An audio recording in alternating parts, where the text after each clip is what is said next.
IIM UPSC tuitions only in Tirumala IAS institute Chaitanyapuri. Call చేసి ఇప్పుడే join అవ్వండి. భూ విలయానికి మయన్మార్, థాయిలాండ్ దేశాలు వణికిపోయాయి.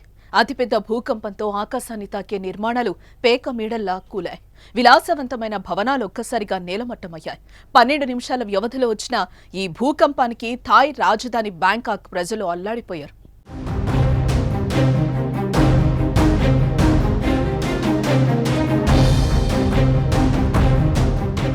భారీగా ఆస్తి నష్టంతో పాటు ప్రాణ నష్టం జరిగింది. శిథిలాల కింద అనేక మంది చనిపోయారు. అయితే ఈ భూకంపం నుంచి తెలంగాణకు చెందిన ఓ ఎమ్మెల్యే కుటుంబం త్రుటిలో తప్పించుకుని ప్రాణాలు నిలుపుకుంది.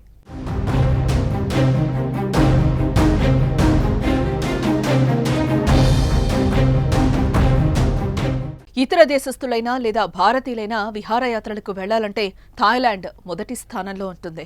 ఆ దేశ రాజధాని బ్యాంకాక్కు భారీ ఎత్తున భారతీయ పర్యాటకులు క్యూ కడుతూ ఉంటారు. తెలంగాణలోని రామగుండం ఎమ్మెల్యే రాజ్ ఠాకూర్ కుటుంబం కూడా ఫ్యామిలీ ట్రిప్ కోసం బ్యాంకాక్ వెళ్లింది. రాజ్ ఠాకూర్ భార్య, కూతురు, అల్లుడు ఇటీవల అక్కడికి వెళ్లారు. భూకంపం సంభవించిన సమయంలో వారు అక్కడే ఉన్నారు.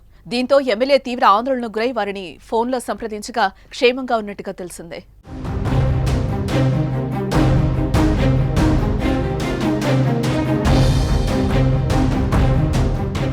అదృష్టం ఏంటంటే వారు భూకంపం నుంచి త్రుటిలో తప్పించుకున్నట్టు తెలుస్తోంది.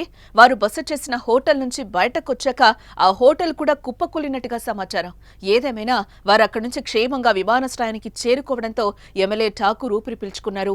అసెంబ్లీ సమావేశాల కారణంగా ఎమ్మెల్యే రాజ్ ఠాకూర్ హైదరాబాద్లోనే ఉండిపోగా ఆయన కుటుంబం అంతా విహారయాత్రకెళ్లింది. ప్రస్తుతం థాయిలాండ్లో ఎమర్జెన్సీ విధించడం వల్ల విమానాశ్రయాలు మూసివేయడంతో వారు హైదరాబాద్ రావడానికి సమయం పట్టే అవకాశం కనిపిస్తోంది.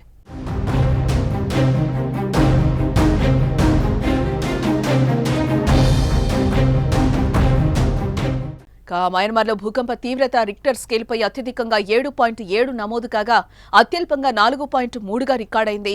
సెంట్రల్ మయన్మార్లోని మోనివా నగరానికి తూర్పున 50 కిలోమీటర్ల దూరంలో 10 కిలోమీటర్ల లోతులో భూకంప కేంద్రం ఉన్నట్టు అమెరికా జియోలాజికల్ సర్వే గుర్తించింది. నిమిషాల వ్యవధిలోనే 6 సార్లు భూమి కంపించింది.